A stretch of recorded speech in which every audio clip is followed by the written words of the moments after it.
All right, welcome everybody from a blustery west of Ireland. I'm looking out at my palm trees. I was talking to somebody the other day, Trina, who's in America, and I had the laptop turned around the other way, and she said, in Ireland, right? And I went, yeah. And she goes, why have you got palm trees in your front garden? Because They're I have Irish palm notions. trees. Notions. Mm. Everybody, I am here today with the incredible Triona White Moogan, and I feel a little bit excited actually because I'm getting the scoop on this. Like All In Magazine is getting the scoop on someone who is doing something so exciting. Triona is kicking off her music career with her incredible new song, Fragile Bird. And I was listening to it the other day, and honestly, it gave me goosebumps. Triona, welcome and thank you so much for Thank coming on. you. How's No it going? problem. Good. Yeah, all good. Yeah. Yeah, How are very you strange. feeling with Very this? strange, kind of mixed. It's been a very exciting week and kind of very outside of my normal routine in my daily life. And the phone has been hopping and it's good. It's a good feeling. It's a good buzz. So That's yeah. incredible. Oh, fair play to you. I'd love, and I don't see why this couldn't happen. I'd love to see it on the telly playing. That's You just and putting it you out and there. so funny you say that because all my aunties, your aunties are always your biggest supporters, and they're so funny. They're like, you should call this one, and you should be on the telly, and you should ring this radio station, and it's lovely. It's lovely. The support has been lovely. So That's half the battle, isn't it? When people yeah, get behind absolutely, it. yeah. Yeah. So tell me, how did all of this come to be? How did it just happen now?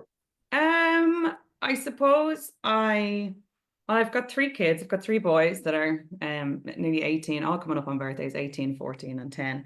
And I just feel they're older now and I kind of have a bit more time to myself to do it. And I had a bit of a health setback where I couldn't work, haven't been able to work really through physical ill health. And it just gave me a lot of space and a lot of time to be on my own, really, and to have a lot of time where I could either just sit around and do absolutely nothing or do something that makes me happy. So anybody that knows me knows I don't really sit still for long. So having to be forced to sit still is kind of a very unnatural thing for me. So and I love music. I've always loved music. I come from a very musical background. My father's a musician and a closeted musician, but a musician all the same. And I always wrote kind of more so kind of poetry, not really melodies to it.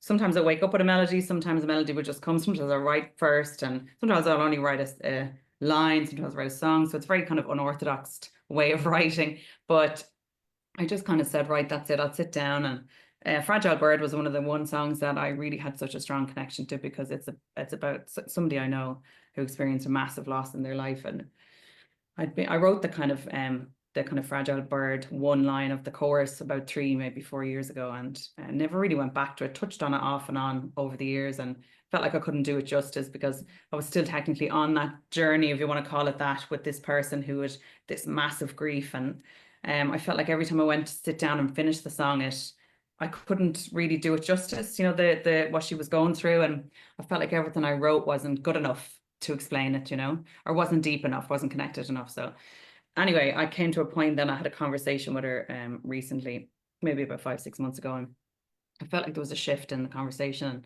I felt like there was a shift in her. Obviously, her grief was still her grief, but I felt like there was a different place. So I kind of literally just sat down then that evening and finished the song in one go. And I sent it to somebody I know, another musician, and he was like, wow, it's class, it's amazing. And that was it. And then I just kind of threw myself into it, learned the guitar. And I'd always kind of mess around with the guitar, but never kind of properly. I'm still learning. So I just picked up the guitar and just started playing around with it. And then I said, well, I'm doing it. I'm going to record it. So just went and recorded in Refuse Studios. Kieran Lenihan is a legend and never stood inside a recording studio before and never played the guitar in front of anybody before. And I just rocked up with my guitar one day and I was like, how are things? Do you want to record a song? And he was like, yeah, cool. So, and that's just pretty much only a couple of weeks ago. I only recorded it maybe 4 or 5 weeks ago. And That's insane. yeah, I said, if I sit with it for too long, I'm not Mm, going to let it out. So mm. there was a couple of back and forth about a tiny few things. And he was just so cool and so easy going to work with. And that was it. I just said, get it out there because I'm the worst procrastinator. I'd sit and overthink it. And maybe never release it. So I just said, that's it, do it. So and that was it. That's how it came about. So you heard it here first. She's only done this about 4 or 5 weeks ago. Yeah, And I it's know. already a thing, and it's downloadable. It's on Spotify. It's Yeah, it's on on Spotify, it's on Apple, iTunes, should I say, and it's on YouTube, incredible. Deezer. It's on kind of all the main streaming platforms. So that in itself is kind of wild. It all kind of happened really fast. But Yeah. then I suppose when I think about it, maybe I always had this in my brain. Maybe I always had this vision in my head, and maybe I just was ignoring it. I don't know. I don't know. I don't know why it's happened so fast or why it's just all happening at the one time. But I'm kind of that type of person. I'm kind of just throw myself in the deep end and work backwards. So Yeah. that's pretty much what I've done, so There's a lot to be said for everything happens for a reason and yeah, everything happens in exactly the time it's supposed to. yeah, for But sure. also when you're in your flow, when you're Yeah, naturally in your zone of genius, which clearly yeah, this is because it's happened so fast, yes, it yeah, just all comes at the right time and it's yeah, perfect. yeah, absolutely. And we'll get a link at the end and we'll share it as part Great. of the interview so that everybody Yeah, can download and yeah, go and listen to super. it. Yeah, yeah. Beautiful. Your voice is absolutely stunning. Oh, thank you. Tell me, how has everybody in your family and in your friends, your support system, how have they been? Well, my kids think I'm going to be famous, which is very sweet. My youngest one actually said to me, when you get famous, will you buy a new house or will you stay in this house? So he has grand dreams, like, and I'm just letting him run with it. It's Absolutely. lovely to be in the mind of a child, So they've been really supportive. I mean, my husband for long enough has been slagging me over the artist formerly known as Triona because I never did anything about it. So that has been a running joke for years since we first met, really. So I think they're all kind of including my parents and that now my family and stuff, and they're kind of breathing a sigh of relief that it's finally happened, and that a bit of shock, I think, that it's happened because, again, I kept it kind of quiet. I didn't really tell too many people about it. I didn't really tell too many people I was doing it because, again, I was afraid it would maybe fail or maybe not go through, or imposter syndrome is a real thing when you're doing something like this. You kind of really pull it apart a lot in your head before you do it. But I just kind of said, right, that's it, pull the plaster off and do it. And they're so proud and happy and overwhelming. So kind of giving me a great response to it. So it's been lovely. It's Well, been I've lovely. noticed that. I've seen it on Instagram and it's something that I Yeah. absolutely love. I love women supporting women. I just Yeah. a really important, vital Yeah. part of society and community Yeah. and connection. So Yeah. I'm watching your Instagram and I'm seeing all of your friends and people Yeah. saying, hey, look Yeah. what she's done, look what she's done. I I think know. it's really powerful. I think it's Yeah. lovely. No, it's lovely. And it's been quite emotional actually. Um, just to kind of see, just how proud people are. It's kind of I know, your friends love you and your family love you, but to have pride in somebody is kind of a very different emotion. And it's a lovely one, but it's quite an overwhelming one at the same time, but Yeah. also quite nice. I don't really do well with people talking about stuff that I do. So it's kind of it's an uncomfortable place for me to be in. You might have to get used to that I now. know, I know. Like I know for years, I used to say, geez, if you could just put me in a box, I'd be able to sing anything, because I just don't really like people looking at me. So, but I'm going to have to get over that, I think. You're I going to don't be think looking anybody's now. going to come to a show to see me in a box. It might be a bit strange. So It could be the new thing. I mean, look at yeah, Sia. could Sia has be. no face. You Yeah. could be in a box. Yeah. It's very strange, but I'm going to have to get over it.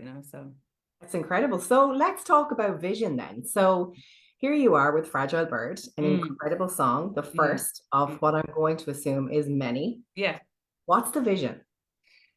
Um, I just really want to sing my songs. I know that sounds really kind of plain, but it's the vision is to just have kind of very intimate gigs where people sit and listen, and it's just to kind of build this vibe around the music where it's like they experience it through my experiences with it. You know what I mean? It's like Mm. they can listen and really resonate with the words and resonate with the songs, and maybe relate them to their own lives or relate them to their own whatever they're going through. A lot of my songs are, I write really good sad songs. So, and I'm a pretty happy person. So I don't know, which is another joke that's going, they're like, God, because I am a pretty happy person and but I write really sad songs, but I find it really hard to write happy songs, funnily enough, maybe one day.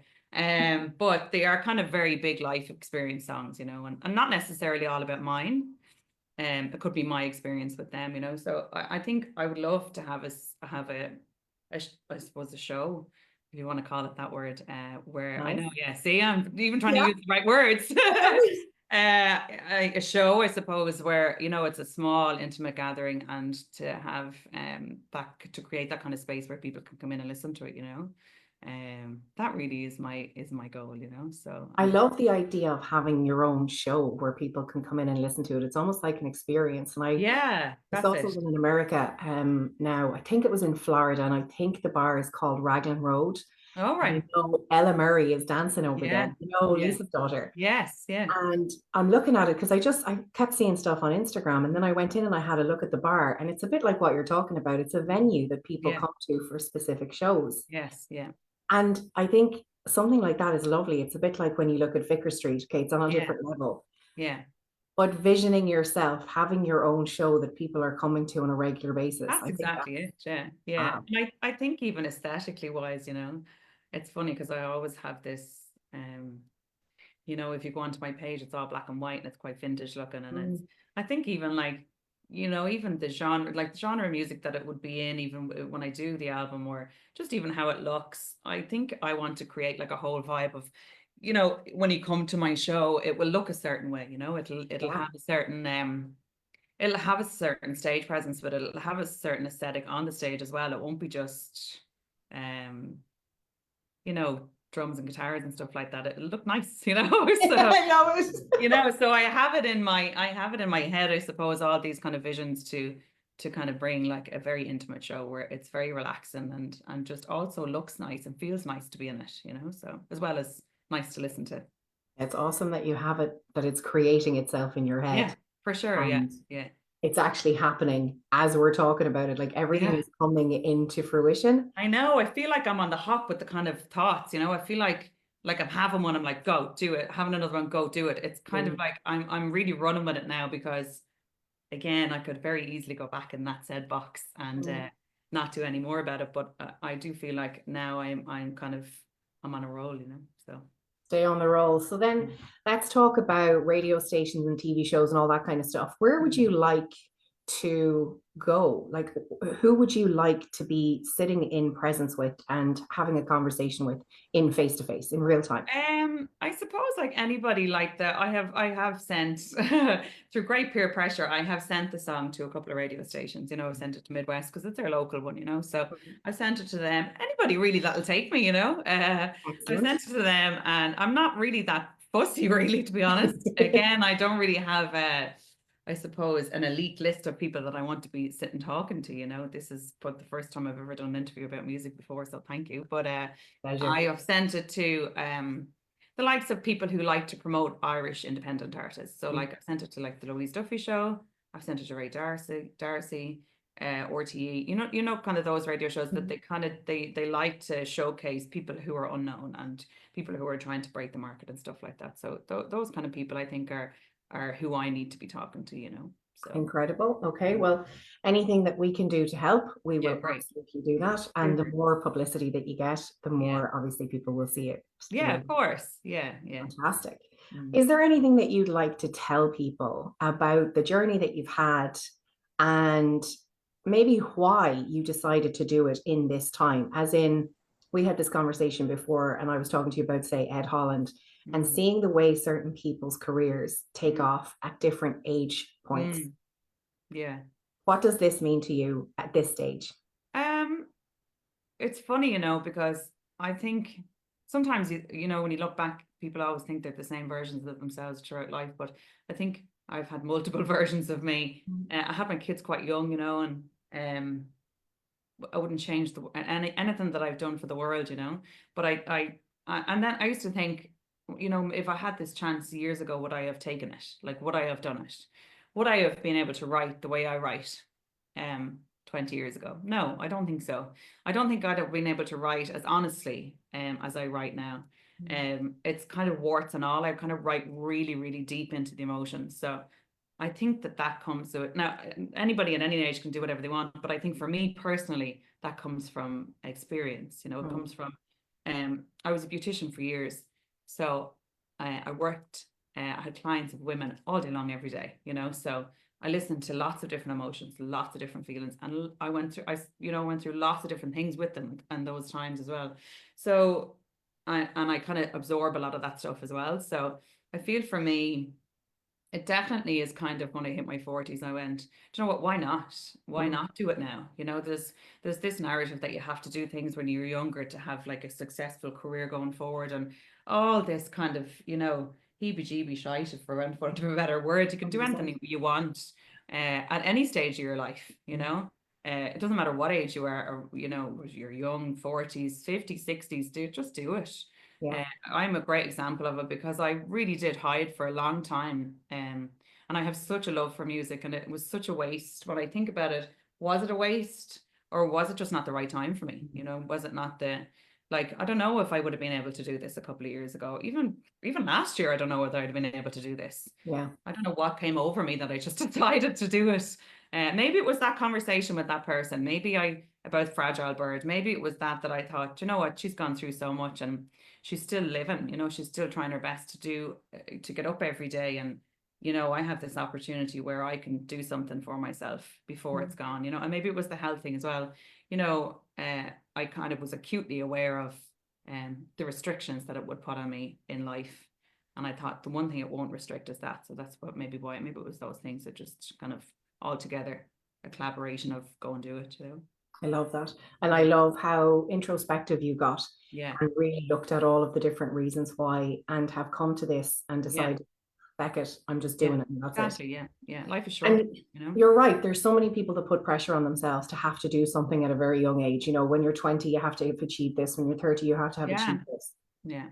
But there's such a huge, vast experiential world out there that we get the opportunity to live. Mm. So at any age, Yeah. whatever you decide to do, Yeah, if for it's a sure. dream, if it's a Yeah. reality, just go Yeah. for it. Yeah, that's it. That's exactly it. In a nutshell, really, that's it. Just go for it. Mm. Why not? What have we got to lose? If I can do it and I can put myself in this position where it's really uncomfortable sometimes to talk about it and to have people even give praise. I know that sounds funny, but it's kind of an unusual thing, So Mm. um if I can do it, definitely anybody can do it, for I think sure. that praise thing is hilarious. It's such an Irish thing, It's isn't such it? an Oh, Irish thing, isn't it? God. Yeah. Yeah, I Don't feel like I'm like the version of your top is nice, it's pennies. I feel like I'm the pennies version of, €5. yeah, your song is nice. You're like, yeah, I wrote it 5 years ago. So Yeah. it's kind of like that version. So Yeah, there's a humility in it at the same yeah, time as it's very Irish. yeah, very Irish. Yeah. So it is. It's kind of bred into us. It's kind of bred into us to kind of not accept praise or not accepting, well, not encouragement, because I was always encouraged. Mm. So that's the wrong word to use. But praise, yeah, praise is kind of an uncomfortable feeling for Irish people. Oh God, yeah. I remember talking to somebody years ago about the phrase self-praise is no praise. And Yeah. kids get taught that, and you're kind Yeah. of going, Yeah. please stop. That's why we're the way we are, though, because it's like generational. Uh, Literally. Jesus, don't ever show what you have, or don't ever show off, or show off was a big thing as well. People Yeah. don't like a show off. So Oh, it's crazy. sometimes you have to show your stuff. you Yeah. know. Well, no one's going to see it otherwise. And now you're in Yeah. a position where you really do have to show your stuff. Yeah, exactly. Yeah. Okay, so is there anything that you'd like to leave people with? What would you like to say to everybody who's listening and watching? Just I suppose if there's anything really in particular to, well, men as well, but in particular to women, mothers or people who don't have kids, don't even have to be that, but women of my age or middle age or onwards or whatever, that if you have something that you want to do, even if you do it, even if you start it privately first, it doesn't have to be so public to begin with. Now, sometimes that could be the crux of it too, and you might never let it go anywhere or let anybody see it. But I think just do it, even if it's just for yourself. Just do it, And if there's anything that you wanted to do, whether it's write, sing, make, doesn't matter what it is, just start it. Starting it is the biggest thing, I think, because it's pressing the go button is the kind of hardest part, I think, because we could just sit and think about it all day long and never do it. But even if you press the go button in private, even if you don't tell anybody about it, just do it, Yeah. I love it. Well, Triona White Moogan and her beautiful song, Fragile Bird, which I will drop a link for. Thank you so much for your time. Thank you for actually having the courage to just fucking do it, as I like to say. Yeah. because I think too many stories, too many songs Yeah, live for inside sure. people Yeah. and they don't come out. So well done. Well done Yeah. to you. And thank you Thank for your you. time. Thank you. And thanks for having me on. Appreciate You're an it. absolute superstar. Thank you. Take it easy, Trina.